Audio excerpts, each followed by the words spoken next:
But for all his fame and glory, Heracles' beginnings hold some of the most tragic and sad tales of all Greek myth. As Zeus sat on his throne on Mount Olympus, he looked down upon the world, with the beautiful Alcmena, the granddaughter of Perseus, catching his eye. Descending to earth, Zeus would lay with Alcmena, with her soon falling pregnant with a son named Heracles, later known as Hercules to the Romans, with Zeus planning to make his son the next great king of Greece. But little did he know that his wife Hera, the queen of the gods, had been watching these events unfold. In the past, she had sat idle while Zeus had fathered many illegitimate children, but this time she had finally had enough. When Zeus swore an oath to give kingship to the next descendant of Perseus, thinking it would be his son Heracles, Hera saw an opportunity to get revenge on her husband. When Heracles was about to be born, she used her magic to delay the birth, while also speeding up the birth of another descendant of Perseus, a child called Eurystheus. As Eurystheus had been born just mere seconds before Heracles, he had become the next descendant of Perseus, with Zeus being forced to give him the kingship instead. While Zeus could do nothing about his son's lost kingdom, he did manage to get his own revenge on Hera.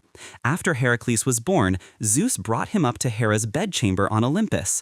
As she was sleeping, Zeus placed the infant on Hera's breast, where Heracles was able to feed on the goddess's milk, stealing some of her divine power for himself. Startled, Hera woke up and threw the baby off her chest, with her milk spraying across the heavens. This milk would settle out in space, becoming known as the Milky Way. Zeus chuckled to himself and brought Heracles back to Earth, placing him in a crib next to his mother.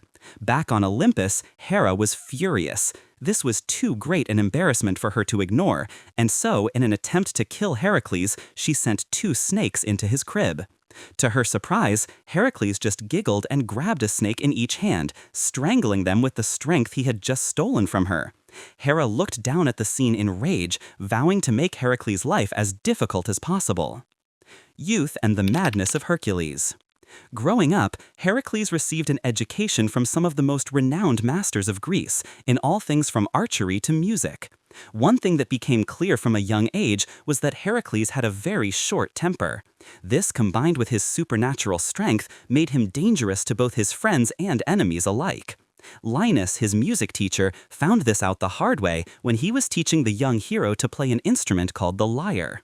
Heracles lacked the finesse to play the instrument and became infuriated by the constant corrections of his teacher. After some particularly harsh criticism, he ended up smashing Linus on the back of the head with the instrument, killing him instantly. While Heracles only received a minor punishment, his temper would go on to cause him many issues in his later life.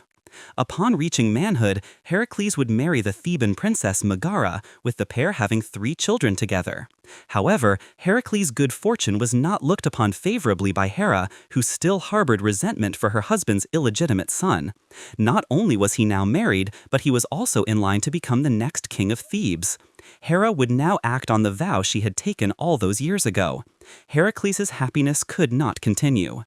Heracles, completely oblivious to the scheming of Hera, came home one day to find his door broken down. Running inside, he found that his family were nowhere to be seen. When he cried out to them, several hideous monsters appeared from the back of the house and began to crawl towards him. Finding himself overcome with an unnatural rage, Heracles lashed out at the monsters, killing one with a powerful strike to the head. The other monsters began to run away in fear, but Heracles, now in a blind rage, would not allow any to escape, chasing them down one by one before killing them with his bare hands. It was only then that Hera dispelled her magic, lifting her illusion from Heracles' eyes. The hero watched in horror as the monsters transformed back into their original form. His own family now lay dead before him. He frantically shook their bodies, trying to wake them up, tears flooding from his eyes. But it was too late. Hera's magic had done its job, and he would now forever live with the guilt of having murdered his own wife and children. As Heracles looked down at his blood-stained hands, he realized that he would have to atone for his crimes. The murder of a family member was considered one of the most serious crimes in ancient Greece, and if Heracles did not atone for his crimes, then the Furies would hunt him down and torture him for eternity. The only person he knew that could give him guidance was the famous Oracle of Delphi, and so he exiled himself from his home in Thebes and started his journey for redemption. The Oracle of Delphi was the mouthpiece of Apollo, able to deliver prophecies and guidance from the god. On this occasion, however, Hera managed to use her magic to influence some of the oracle's words. When Heracles asked what he should do to atone for his crimes, the oracle responded that he had to serve King Eurystheus of Mycenae, who was the descendant of Perseus that had been born just mere seconds before Heracles. Understanding his task, Heracles bowed to the oracle, stood up, and began his long voyage to Mycenae. The Nemean Lion. King Eurystheus had known of Heracles for some time and was deeply jealous of him. The two were cousins as they shared descent from Perseus, however, they were nothing alike. Heracles was strong and heroic, whereas Eurystheus was cowardly and weak, often sending others to fight his battles for him. Arriving in servitude, Heracles bowed before his cousin Eurystheus, who could barely contain his joy. Quickly accepting Heracles' service, the king instructed him to carry out 10 labors over a period of 10 years, only after which would he be forgiven for his crimes. There was only one caveat, however: these labors would have to be completed without any assistance or payment. Heracles hung his head in shame, asking what his first labor would be. King Eurystheus told him of a ferocious lion that had been terrorizing a village in the northeast part of his kingdom named Nemea. The lion could not be stopped. Its golden hide was impervious to weapons, and its claws were sharper than any sword known to man. It had killed all those sent against it, and the task would now lay with Heracles, who was sent to slay the beast. Aware that no sword or spear could penetrate the lion's hide, Heracles trained for several months, uprooting trees and lifting boulders to increase his strength. Stronger than ever, he could now confront the beast with his bare hands. Upon arriving at the lion's den, Heracles passed the bodies of warriors, their swords and axes shattered on the floor. The lion then appeared and began to charge toward him, but just before it was about to pounce, Heracles stepped to the side, catching its neck in his arms. The two wrestled for hours, but when Heracles managed to get a good grasp on the lion's throat, he squeezed with all his might until he heard a crack. The dead beast fell down to the floor. His first labor was complete. Realizing the lion's pelt would aid him in his upcoming labors, he pulled out one of its razor-sharp claws, using it to skin the animal. He then threw the pelt around his shoulders like a cloak, using the lion's head as a protective hood. As Heracles left the lair, he found a giant oak tree, which he lifted from the ground and stripped of its branches, whittling it into a club. This would be his new weapon, and the lion skin his new armor, symbols of his path to redemption. As Heracles returned to Mycenae, draped in the pelt of the Nemean lion, Eurystheus was shocked, never imagining his cousin would make it back alive. Labor 2. The Lernaean Hydra. For his second labor, Heracles was sent to kill the Lernaean Hydra. And so he traveled to Lake Lerna near the city of Argos, where the fearsome water serpent had made its home. Known as the Hydra, this beast had 9 heads, one of which was immortal, with its blood the most poisonous substance known to man. Upon his journey to face the creature, however, Hera wanted to make the challenge more difficult, hiding a giant crab deep within the lake. When Heracles arrived, he charged at the Hydra with his club, and with a massive swing took one its heads clean off. But to his horror, where one head had been, 2 new heads emerged in its place. Confused, Heracles began to cut off more heads, but this only made the situation worse, as each time one head was removed, 2 more would spawn. As he was grappling with the beast, Hera's giant crab would jump out from the water, pinning Heracles to the ground. With the 2 monsters attacking him, Heracles was sure that his death was close. But as the Hydra moved toward him, an arrow flew out of the bushes and struck it in the side. Heracles turned around to see his nephew Iolaus aiming a bow at the monster. The boy had followed his uncle to the lake, hoping to help in any way he could. With the monsters distracted, Heracles reached for his club, swinging it with such force that he crushed the giant crab in a single blow. With his nephew now by his side, as Heracles sliced off a head, Iolaus would then cauterize the Hydra's neck with a flaming torch, preventing any more heads from growing. The pair worked together for hours, slicing and cauterizing, until finally no more heads remained. Heracles then knelt beside the Hydra's body, dipping the tip of his arrows in its poisonous blood. The slightest scratch from one of these arrows would prove fatal, something that would aid him in his upcoming labors. Despite defeating the Hydra, Eurystheus did not count this labor, as Heracles had been assisted by his nephew Iolaus, and therefore an additional 11th labor would have to be completed. As Heracles and Iolaus left the lake, to thank the crab for its service, Hera took its remains and cast its image up into the heavens, creating the constellation Cancer. Labor 3, the Ceryneian Hind. For his third labor, Heracles was ordered to catch the Ceryneian Hind and bring it back alive to Eurystheus. The hind was a beautiful creature, much like a stag, with bronze-like hooves and a magnificent pair of golden antlers. Heracles then set off to Mount Cerynea where the creature lived, but the hind was extremely fast, being nearly impossible to catch, with Heracles chasing his prey for a full year before he was able to capture it. Infuriated that his cousin had completed the task so easily, Eurystheus would quickly set Heracles his fourth labor to capture the Erymanthian Boar. Labor 4, the Erymanthian Boar. For his fourth labor, Eurystheus sent Heracles to Mount Erymanthus to capture alive a giant boar that had been ravaging the area. Not thinking much of the task, Heracles set off with enthusiasm, even deciding to visit his friend, the centaur Pholus, along the way. Centaurs were half men, half horse creatures, renowned for acting more like beasts than humans. Pholus was an exception, however, being both friendly and intelligent, and had been friends with Heracles since his youth. After Heracles arrived, Pholus decided to host a dinner party to honor his guest, inviting a few of the local centaurs, one of whom was Heracles' old, intelligent, and immortal archery teacher Chiron. As the feast began, everything was going well. Heracles reminisced with his old teacher, before deciding to take a walk. On the way out, he came across a jar of wine on Pholus's shelf, which he decided to crack open and take a large helping of. Little did he know that the wine was communal property of all the centaurs, something the god Dionysus had gifted them 4 generations earlier.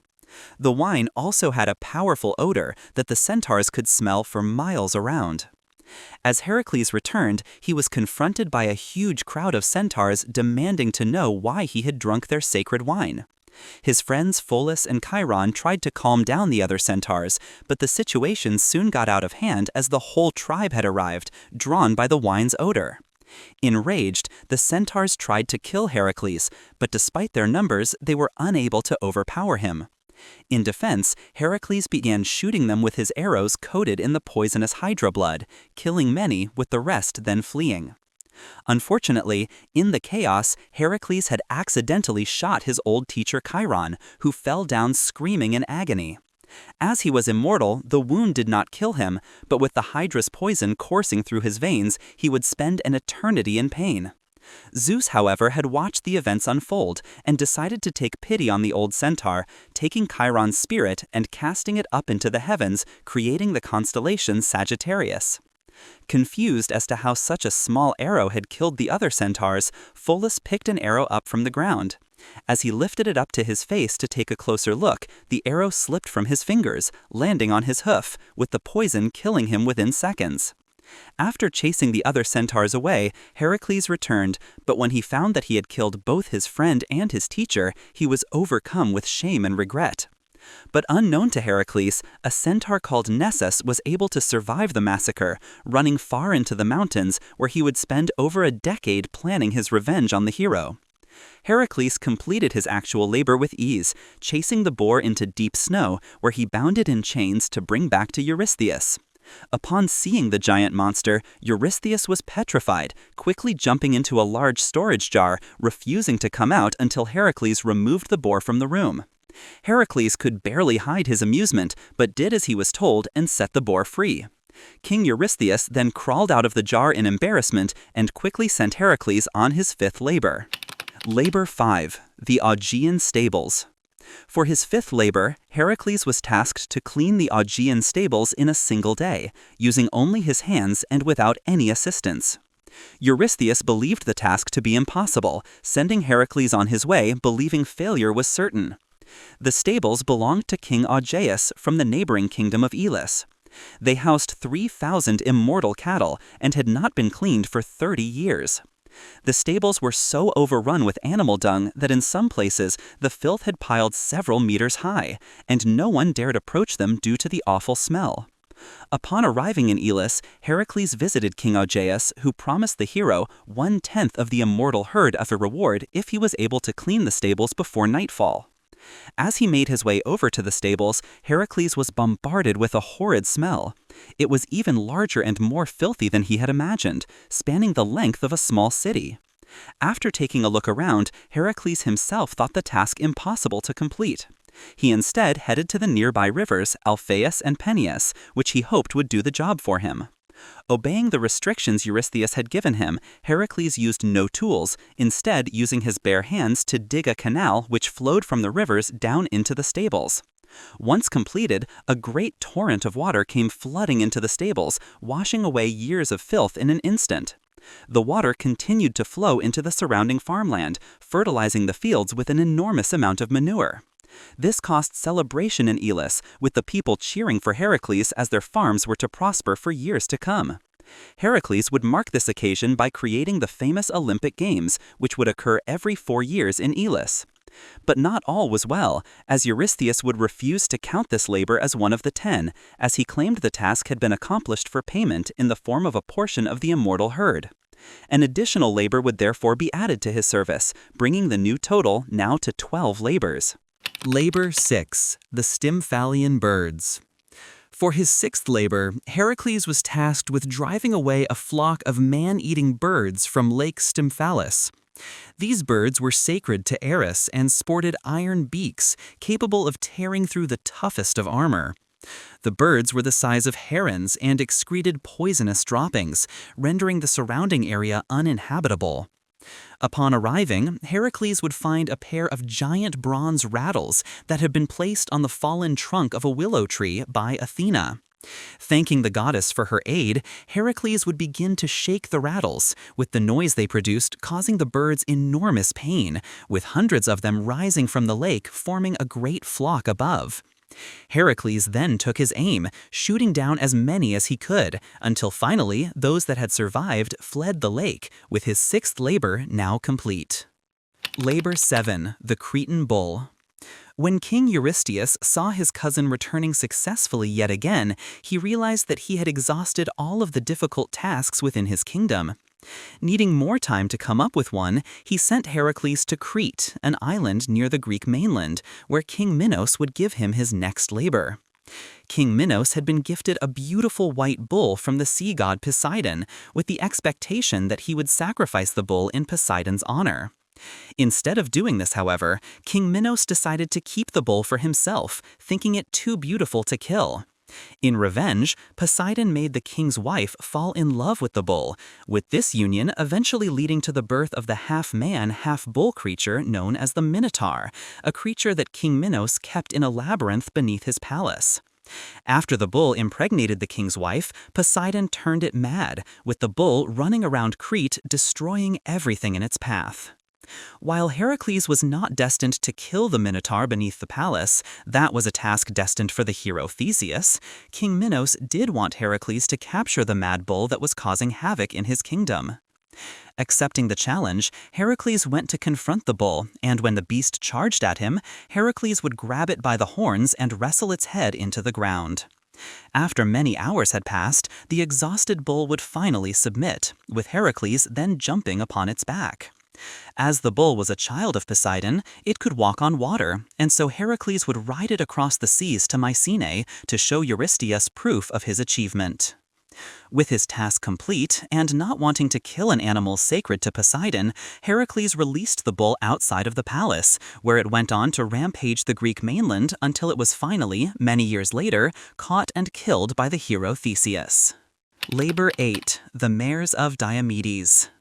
For his 8th labor, Heracles was tasked with bringing Eurystheus the mares of the Thracian king Diomedes. These horses were fearsome creatures, known to breathe fire, with their aggression made worse by Diomedes feeding them the flesh of unsuspecting guests and strangers to his kingdom. As Heracles made his way to Thrace, he would be accompanied by his friend and lover Abderus, the son of Hermes. As they arrived, the pair made their way to the Palace of Diomedes, where they witnessed the fire-breathing horses Heracles was tasked with collecting.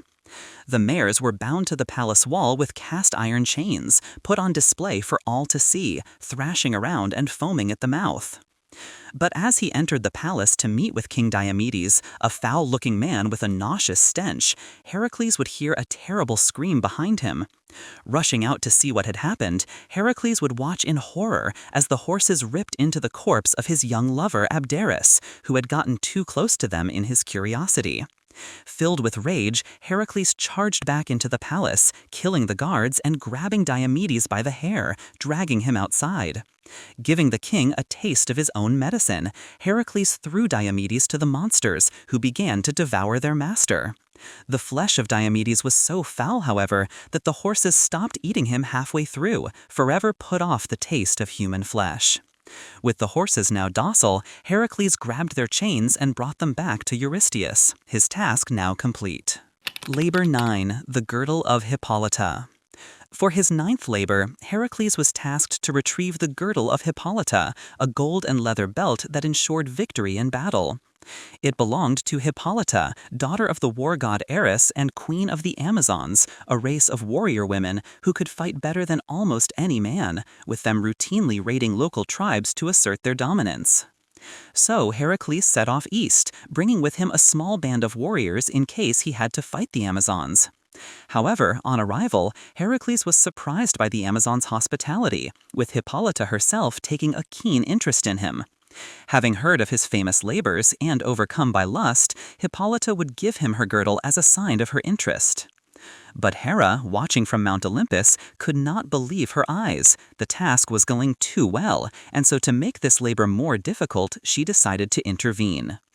Disguising herself as an Amazon, she made her way into the camp, walking among the women and sowing the seeds of distrust. Slowly convincing the entire tribe that Heracles had come to enslave them, the Amazons became outraged, mounting their horses and charging towards the men they had let into their camp. Heracles heard the commotion and rushed outside, where he saw the Amazons slaughtering his friends. He turned around in rage, thinking that Hippolyta had tricked him, keeping him away from his men so they could be slaughtered.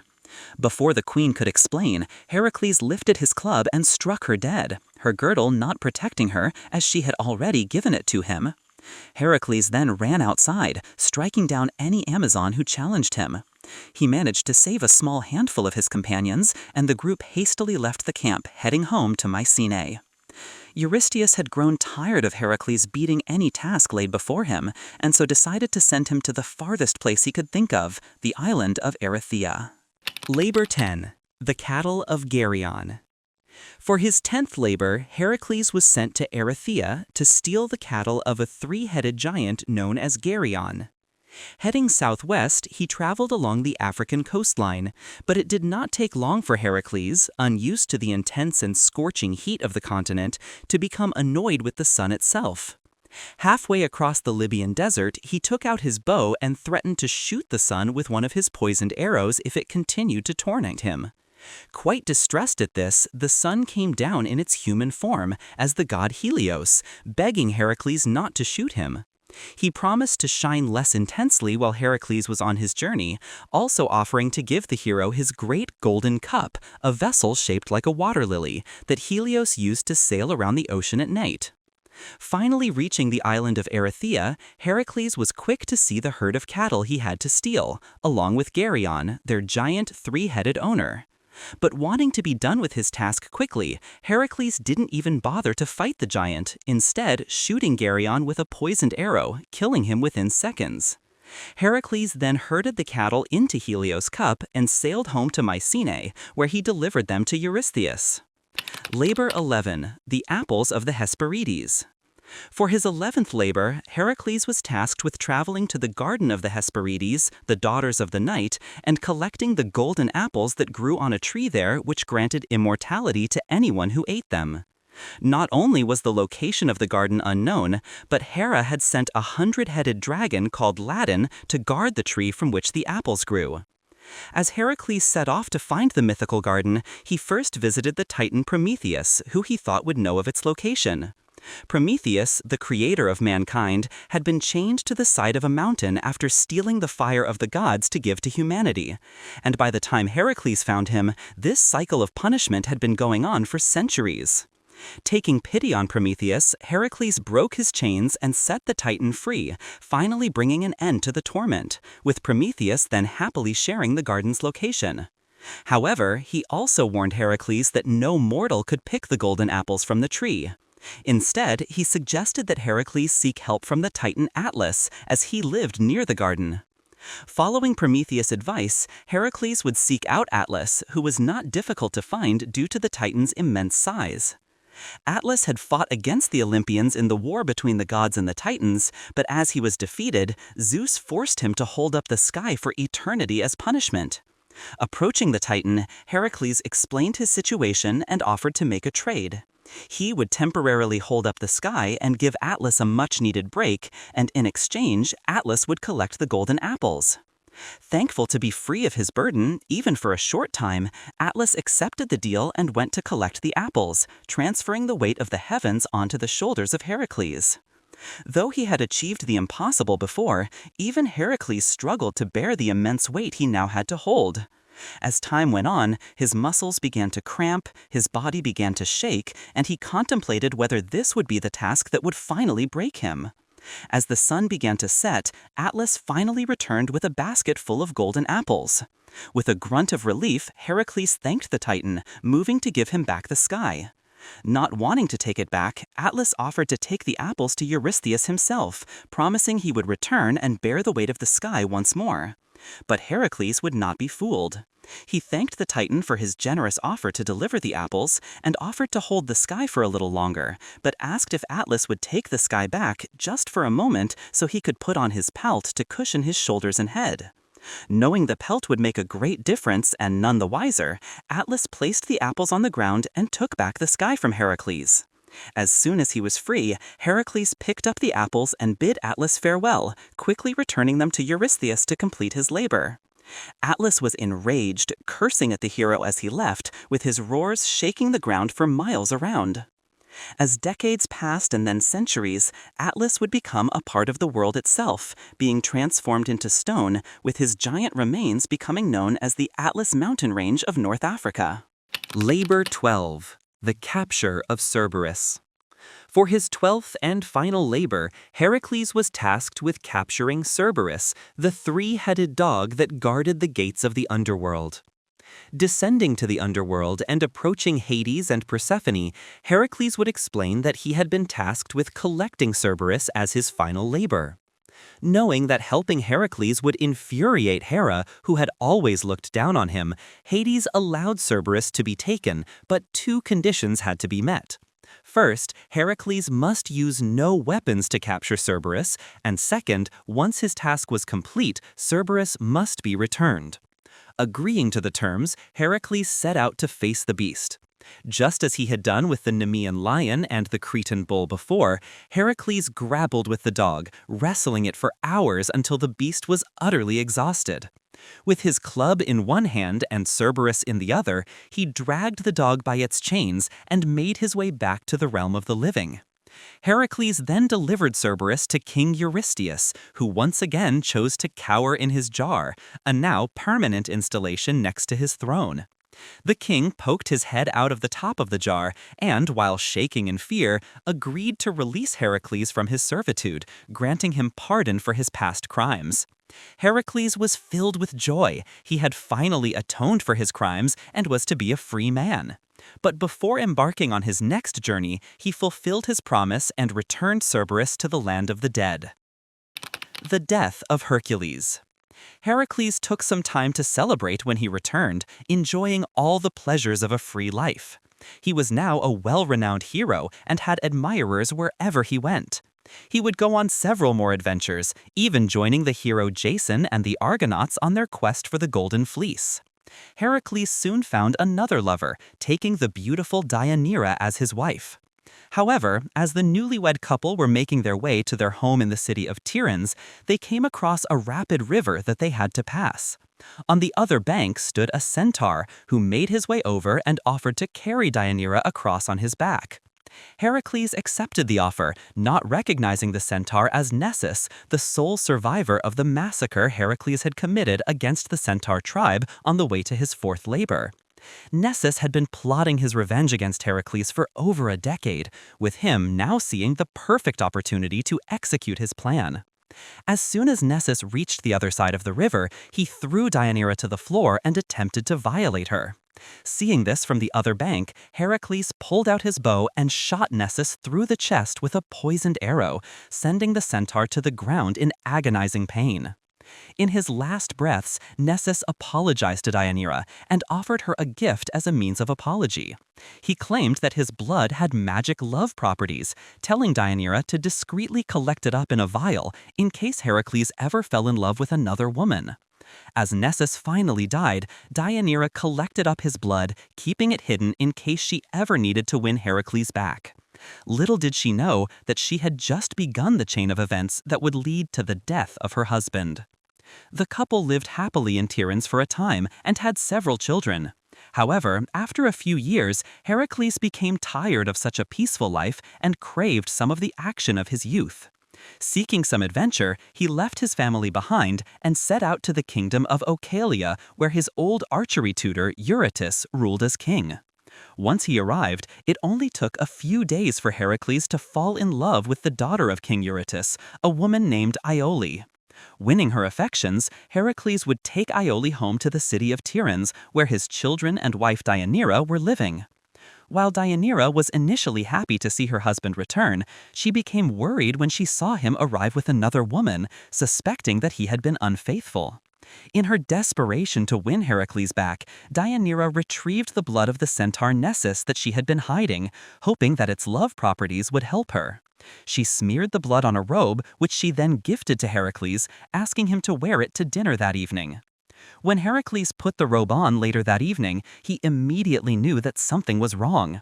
Nessus's blood began to stick to his skin, causing a horrible burning sensation. Heracles began to scream in agony and tried to rip off the robe, tearing out large chunks of his flesh in the process. The centaur Nessus had planned this all along. He knew that Heracles would shoot him with a poisoned arrow when he attempted to violate Deianira. By convincing Deianira to gather his blood that was tainted with the Hydra poison, Nessus had craftily ensured that Heracles would suffer the same agonizing death that he had inflicted on the other centaurs. Hercules' torment lasted for hours, with his wife Deianira hanging herself upon realizing that she had poisoned her husband. Knowing his death was close, Heracles frantically ran around his courtyard, ripping up trees to construct a funeral pyre. Once assembled, the hero lay down upon it and asked one of his friends to set it alight. As the fire seared through his skin and his body went up in flames, a smile appeared on Heracles' face as he was finally released from the horrific pain. It was at this moment a great storm cloud gathered around the funeral pyre.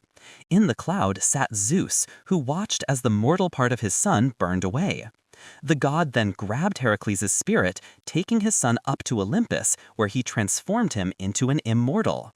From this point on, Hercules was worshipped as a god by the Greeks, with his labors becoming legend, with Zeus eventually casting his son up into the stars, where he can still be seen as a constellation to this day. While some heroes, like Hercules, had to earn their place on Olympus, others would become arrogant, with many mortal men who assumed themselves equal to the gods often meeting a tragic end.